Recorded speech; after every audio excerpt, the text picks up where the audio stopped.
오늘 우리에게 주시는 하나님 아버지의 말씀은 사도행전 4장 1절에서 7절 말씀입니다.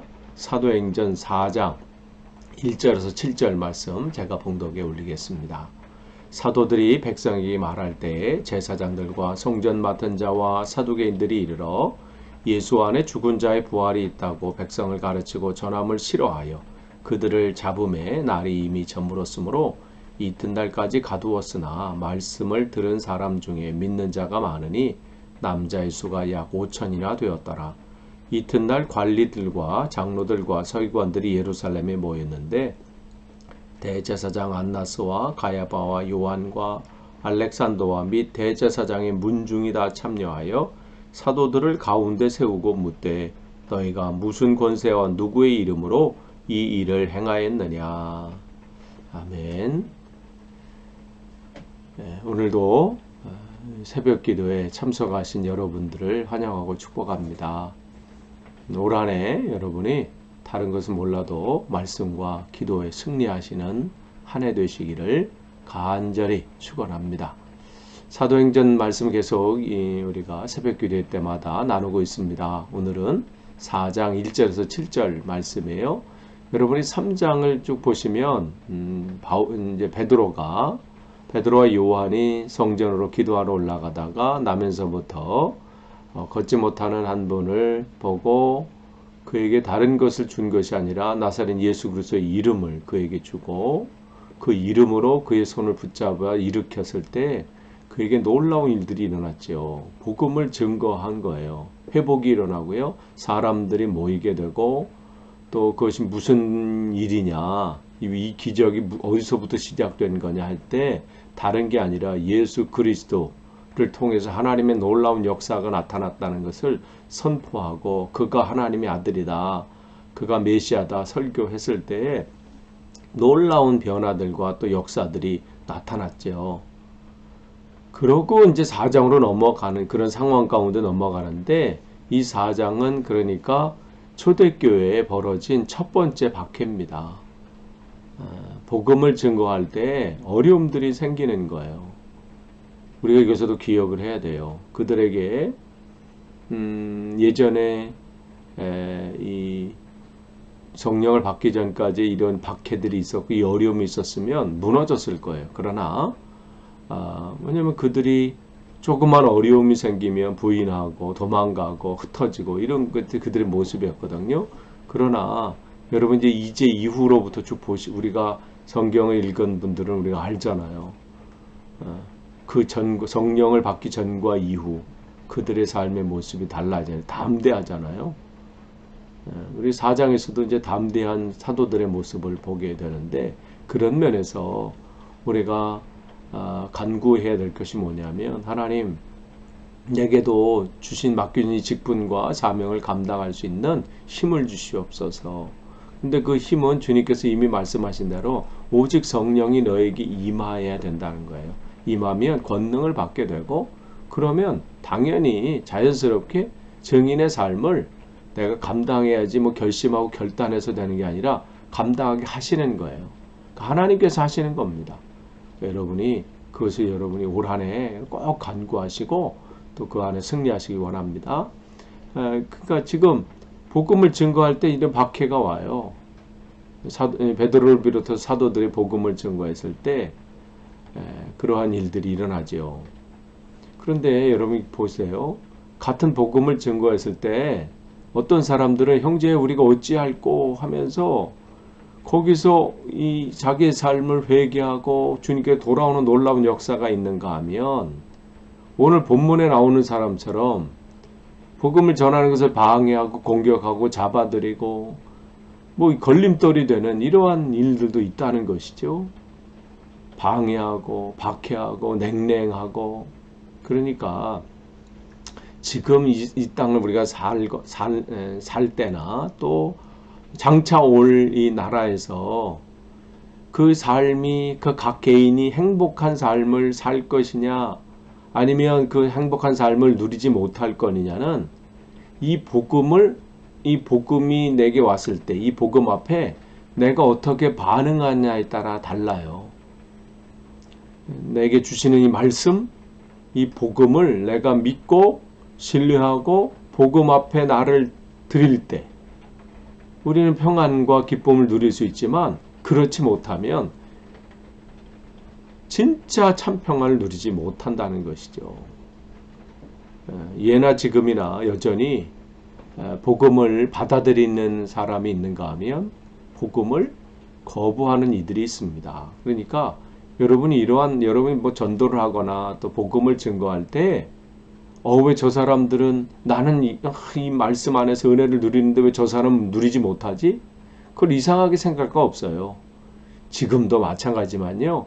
처음 초대교회 시작할 때도 똑같은 반응들이 일어났으니까 여러분이 시대는 변한 게 없구나. 그냥 우리는 전하는 것만 하면 돼요. 왜 저들이 왜 안 될까? 왜 저런 게 아닐까? 그것들은 낙심할 것도 없고요. 왜 공격한다고 해서 거기에 두려워하거나 염려할 것도 없습니다. 그러니까 지금 여기 보면 이 여러 가지 공격하는 불신앙자들의 모습이 나와요. 1절서부터 1절, 5절, 6절 이렇게 보시면 거기 제사장이 나오잖아요. 제사장들은 어떤 사람인가요? 날마다 성전에서 직무를 수행하는 그런 사람들이에요. 그들은 1년, 그러니까 6개월에 한 번씩 자기가 맡은 이 순번이 있어요. 그럴 때마다 일주일 동안 성전을 에서 그 예식을 담당하고 성전에서 그걸 준비하는 그 직무를 수행했던 사람들이 바로 이 제사장들입니다. 거기 보시면 또 이 성전 맡은 자들이 나와요. 성전 맡은 자들은 성전의 질서 유지, 그것을 담당했던 사람들이에요. 그러니까 경찰들 역할 이런 걸 생각하시면 되죠. 이들은 그러니까 그것을 맡은 자의 대장이에요. 성전 맡은 자는. 그러니까 근데 그 사람들은 제사장 가문에서 보통 이제 선출했고요. 대제사장만큼 그러한 권력과 그런 지위, 그러한 들 누렸던 막강한 사람이죠. 또한 거기 보면 사두개인들이 나와요. 그러니까 다윗 때 이제 대제사장이었던 제사장이었던 사독의 후예들이죠.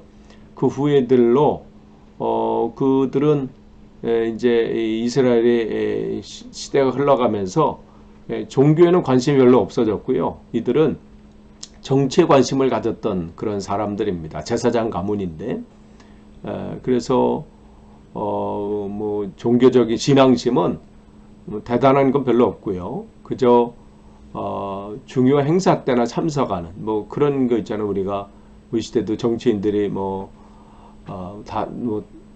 대부분 어때요? 열심보다는 이 어떤 선거철이나 이럴 때 또 열심을 더 내는 이런 사람, 이런 부류들로 보시면 됩니다. 그런 들이 있어요. 근데 이 사람들은 뭐 부활이나 또 심판이나 형벌, 지옥 이런 것은 믿지 않았습니다. 그냥 이 땅에 한번 태어나면 그냥 한번 태어나서 죽는 것으로 끝나는 것이지 무슨 내세가 있고 뭐 부활이 있는가, 그러니까 그렇게 생각을 했죠. 또 여기 보면 이 서기관들이 나와요. 서기관들은 어떤 사람들이에요? 당시 이제 우리가 아는 율법학자, 랍비 뭐 이렇게 이런 사람들이죠. 대부분 바리새파 사람들이에요.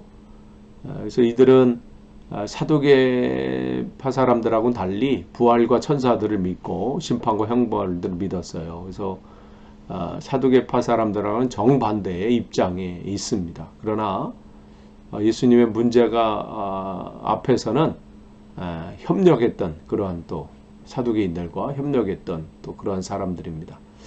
또 가야바가 나와요. 가야바는 당시 대제사장이었어요. 그리고 거긴데 뭐 대제사장 안나스와 가야바, 현재는 가야바가 현 대제사장이고 안나스는 그의 장인입니다. 가야바의 장인. 근데 그러니까 전 대제사장이죠. 그러니까 근데 사람들에 의해서는 그렇게 이름을 불렸습니다. 요한과 알렉산더에 대해서는 별 특별한 기록들이 없고, 근데 그 사람들이 지금 모였다는 거예요. 뭐 때문에 뭐예요? 베드로와 요한의 이 복음을 증거하고 이 전도하고 지금 이 사람들이 생각할 때는 선동하고 있다는 거예요. 이거 때문에 지금 이들이 긴급 지금 모임을 가진 거예요. 소동이 일어나거든요. 베드로가 설교할 때 어떻게 해요?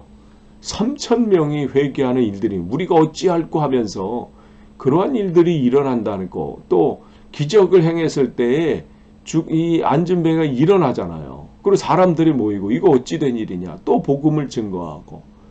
그러니까 그들이 지금 했을 때 지금 이 소위 말하는 이 최상위 계층의 이 사람들이 지금 이게 이대로 놨다가는 큰일이 일어나겠다, 소동이 일어나겠다 하면서 초장에 어떻게 해요? 그들을 사로잡는 거죠. 그러면서 2절 이렇게 보시면 그들이 이 베드로가 설교하는 것을 싫어하는 거예요. 사도들의 가르침을 싫어하지요. 그럼 뭘 싫어하는 거예요? 예수가 하나님의 아들이라는 거. 이거는 그들이 받아들일 수가 없는 거죠. 누구를 지금 하나님의 아들로 지금, 하나님이면 하나님이고 사람이면 사람이지, 지금 사람이 하나님의 아들이다? 그거는 그들이 지금 가르치고 있는 자기들의 이 가르침, 자기들의 이 정치 철학, 또 이 종교적인 이런 자기들의 가르침, 여기서 위배되는 거거든요. 그러니까 더 이상 그것을 방관할 수가 없는 거예요. 놀라운 일들이 지금 자기들 앞에서 사람들이 선동되는 것을 보니까, 두 번째는 뭐예요? 예수가 메시아다. 이걸 지금 설교하고 있는 거잖아요, 베드로가. 그러니까 메시아라고는 그들에게 생각은 여전히 변함이 없어요. 그것 때문에 예수를 십자가에 못 박혀 죽게 한 거니까. 그러니까 그들이 가지고 있는 그 메시아는 이 시대에 이 파워를 가지고 자기 나라를, 이스라엘을 세상의 열방 가운데 우뚝 세우는 그러한 존재여야 되는데, 이렇게 나약한 자가 무슨 메시아라는 것을 이거 말이 안 되는 것이죠.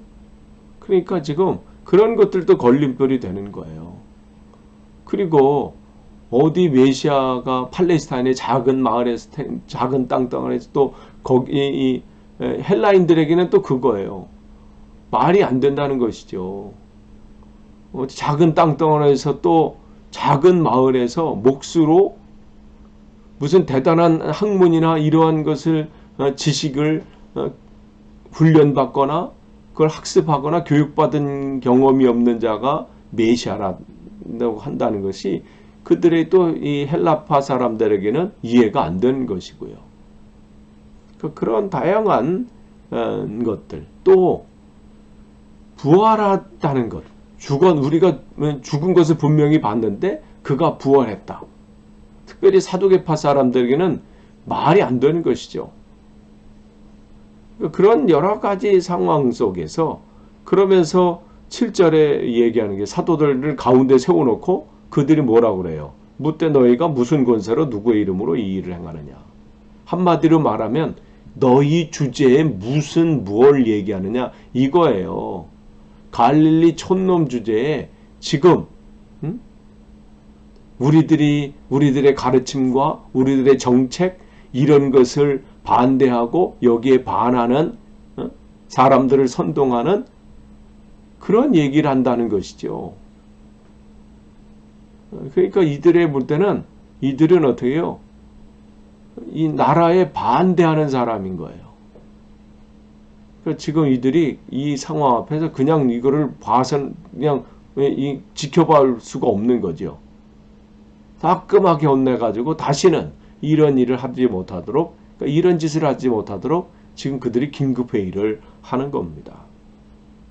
그래서 3절 보시면, 그래서 날이 저물었으므로 이튿날까지 가두었다. 근데 어떻게 해요? 그렇게 지금 그들은 계속해서 자기들의 권위에 도전했다고 공격을 하고 그런 일들이 일어나잖아요. 그런데 어떻게 해요? 그런 상황 속에 4절 말씀을 들은 사람 중에 믿는 자가 많았지 남자의 수가 약 5천이나 되더라. 그러니까 공격은 있어요. 그러나 어떻게 해요?